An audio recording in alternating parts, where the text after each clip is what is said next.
Hi everyone, Vacha here from recordingstudio9.com, and thanks for joining me again today. And today we are discussing, reviewing and setting up the Behringer's UCA222 USB audio interface.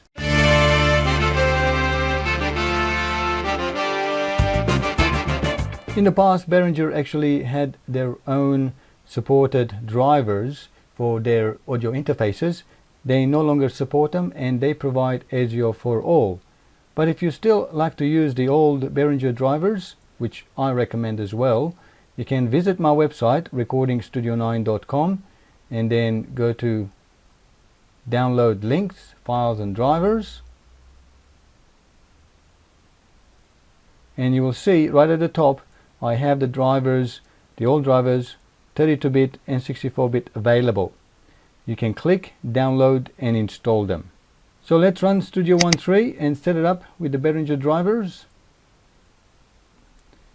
Under audio setup, if you can't see this dialog like it popped up, you can actually click on configure audio devices, and then from the list, once you install the Behringer USB drivers, you can actually select the Behringer USB audio. Otherwise you can still go ahead and select the audio for all and set it up, but I'm just going to select the Behringer USB audio, and if I click the control panel, so you can see that's the Behringer driver, Behringer USB audio, input and output, 16-bit, 44.1 kilohertz. That is all good. I mean, you can go ahead and do 48 kilohertz as well, but in most cases for any podcast or general music, 44.1 is just as good.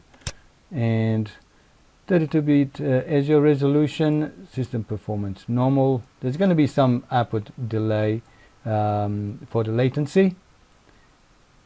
We can actually go into fast. That will give us a little bit even more so. It all depends how good and powerful your PC or your laptop is. You can try even rapid or high speed, but I'm just going to leave it at fast because that's 20 milliseconds is good enough round trip for this purpose. Click OK. Now we're OK, and let's open up testing that I already had created. To set up, the easiest way is clicking on the I/O. You can get that by clicking on the mixer and click I/O, and you can set up your inputs. Remember, Studio One Prime only supports 2 inputs, so you got 1 stereo and 2 left and right as mono ones, and only 2 outputs. So all set up already. Click OK. Let's add a new track. Let's call it mic. I'm just going to select mono. The left one is fine. OK. And now if I select the monitor, we should be able to hear it. Okay, and if I pick up the microphone and speak to the microphone, you can just sort of hear that tiny delay there. That's because of the latency. So, but it's not bad. We can always turn this into just the monitor switch off, and that should now give us only, oops, it did pick. And now what we're hearing is just the delayed version. It's tiny bit, so it's still good enough. I mean, we can always go ahead and change it if we wanted to see how far we can go. Again, go to options, control panel, and ASIO. Let's see if we can get it into rapid mode. And that brings,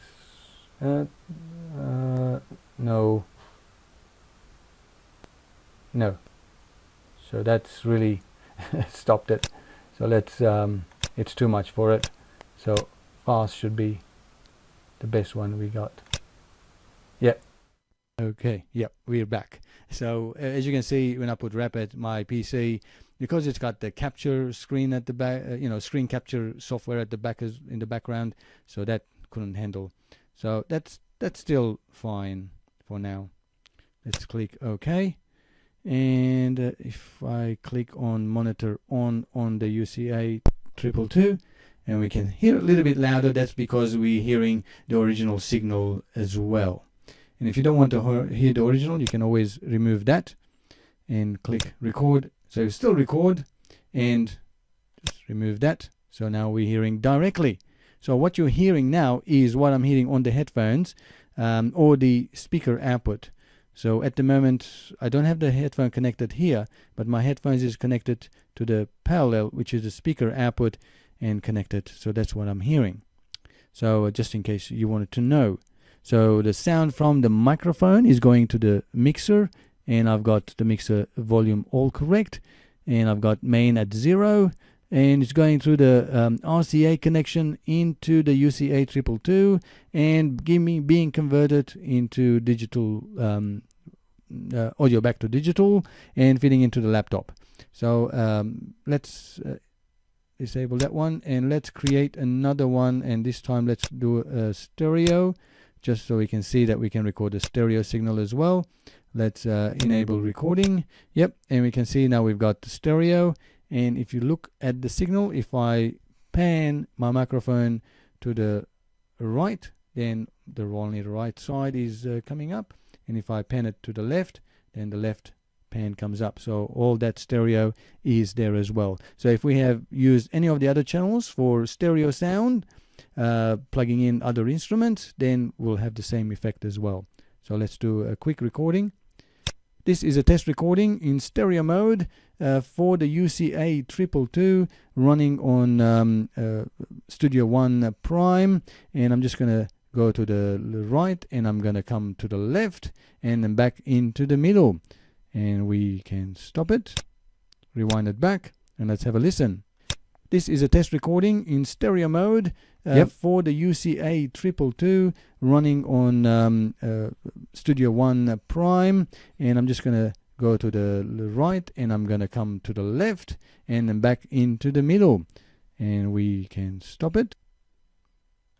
Okay, so now as you can see, it's how it's all connected, and I can demonstrate it on Studio One Prime how it's actually recorded and played back as well with a minimum latency. Well, there you have it. I don't think I would have been able to do in any more detailed version of how to set up your, if you purchase the Behringer's podcasting studio package and using the UCA222, or if you have a micro mixer which does not support USB, how you can use the UCA222 to connect to the mixer, and you'll be able to record your live performance, if you're doing live performance, into your laptop, or even small home recording studios. If you already have a mixer, then you can use this setup. So I hope this was helpful for you. If it was, make sure you give me the thumbs up, because I did spend a lot of time and money to actually demonstrate this to you, how to set it all up, and I hope it was helpful. Later on I might decide, if I don't need to use the UCA222, is maybe give it away to someone who really needs the UCA222 to set up their home small recording studio. But don't hold me on to that one. I might need it for a while to do further video demos. But in any case, and I hope you also do subscribe to my YouTube channel. That way you get a lot of information that you can follow up.